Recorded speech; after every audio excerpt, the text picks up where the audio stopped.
अस्सलाम वालेकुम। उम्मीद है आप सब कह आफियत से होंगे। आप सबको मेरी तरफ से जुम्मा मुबारक। तो आइए आज की आयतें शुरू करते हैं। बिस्मिल्लाहिर्रहमानिर्रहीम। क़ाल अख़रुज मिन्हा मज़मूमा मदहूरा फमन तबिअका मिनहुम लअमलअन्ना जहन्नम मिनकुम अजमईन। शुरू अल्लाह के नाम से जो बड़ा मेहरबान निहायत रहम करने वाला है। अल्लाह ताला ने फरमाया, निकल जाओ इसमें से बुरे हाल में मरदूद होकर। इनमें से जो तेरी पैरवी करेंगे तो मैं इन्हें और तुमको इकट्ठा करके तुम सब से जहन्नुम को भर कर रहूंगा। वया आदम उस्कुन अन्ता व ज़ौजुकल जन्नता फकुला मिन हैसु शि'तुमा वला तक़रबा हाज़िहि अश-शजरता फतकूना मिनज़-ज़ालिमीन। और फिर हमने आदम से कहा कि ए आदम अलैहिस्सलाम, रहो जन्नत में तुम और तुम्हारी बीवी, और खाओ पियो इसमें से जहाँ से तुम दोनों चाहो, और हाँ, इससे दरख्त के करीब मत जाना वरना तुम जालिमों में से हो जाओगे।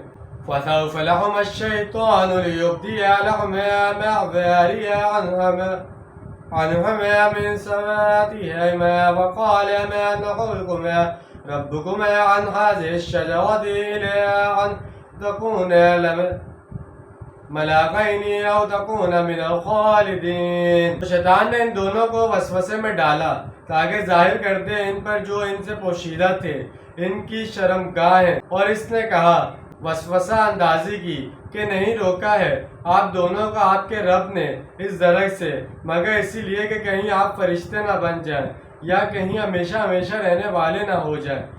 किस्सा आदम अलैहिस्सलाम और इब्लीस की तफसीर हम सूरह बकरा के चौथे रुकू में भी पढ़ चुके हैं।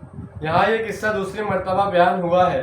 पूरे कुरान मजीद में यह वाक़या 7 मरतबा आया है, 6 मरतबा मक्की सूरतों में और 1 मरतबा मदनी सूरत बकरा में, लेकिन हर जगह मुख्तलिफ अंदाज से बयान हुआ है और हर बार किसी न किसी नई बात का इसमें इजाफा हुआ है। हजूर सल्लल्लाहु अलैहि वसल्लम की दावत तहरीक जैसे जैसे आगे बढ़ रही थी, हर दौर के मखसूस हालात के सबब इस वाक़े में हर दफ़ा मज़ीद तफसीलात शामिल होती गईं। इस रुकू के शुरू में जब इस किस्से का जिक्र आया है तो वहाँ जमा का सीगा इस्तेमाल करके तमाम इंसानों को मुखातिब किया गया है। सूरह बकरा की मुतालिका आयत की वजाहत करते हुए इस ज़मन में बाज़ हम अहम नक़ात ज़ेर बहस आ चुके हैं। यहाँ पर मज़ीद कुछ बातें तशरीह तलब हैं। एक तो शैतान के हज़रत आदम अलैहिस्सलाम हज़रत हवा को वरगलाने और इनके दिलों में वसवसे डालने का सवाल है कि इसकी कैफियत क्या थी। इस सिलसिले में जो बातें या मुकालमात कुरान में आए हैं, इनसे ये गुमान हरगिज़ ना किया जाए कि वो इसी तरह इनके दरमियान वक़ू पजीर भी हुए थे और वो एक दूसरे को देखते और पहचानते हुए एक दूसरे से बातें करते थे। ऐसा हरगिज़ नहीं था, बल्कि शैतान जैसे आज हमारी निगाहों से पोशीदा है, इसी तरह आदम अलैहिस्सलाम हज़रत हवा अलैहिस्सलाम की नज़रों से भी पोशीदा था। और जिस तरह आज हमारे दिलों में शैतानी वसवसे जन्म लेते हैं, इसी तरह इनके दिलों में भी वसवसे पैदा हुए थे। दूसरा अहम नुक्ता एक ख़ास ममनू फल के चखने और इसकी एक ख़ास तासीर के बारे में है। कुरान मजीद में हमें इसकी तफसील इस तरह मिलती है कि इस फल के चखने पर इनकी शर्मगाहें नुमायाँ हो गईं।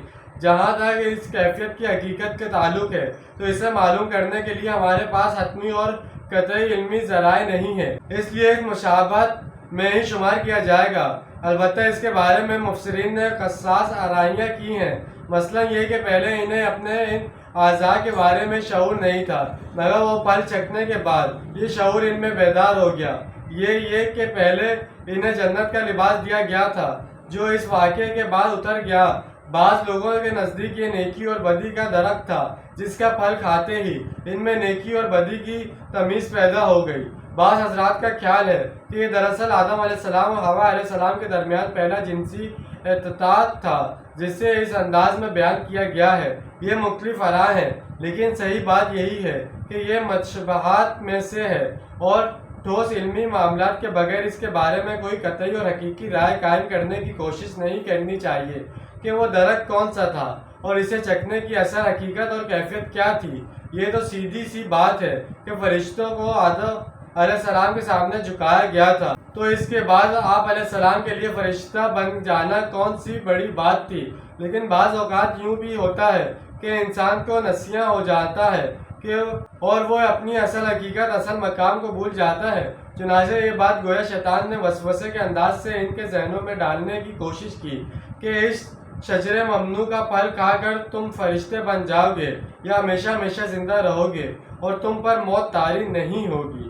تو جیسے کہ آج ہم نے 2 آیتوں کا ترجمہ اور تفصیل بیان کی، اس میں ابلیس اور حضرت آدم علیہ السلام کے قصہ ہے۔ امید ہے آپ کو سمجھ میں آئے گا، پسند آئے گا۔ ملتے ہیں اگلی ویڈیو میں، اپنا ڈھیر سارا خیال رکھیے گا۔ جب تک کے لیے اللہ حافظ، فی امان اللہ۔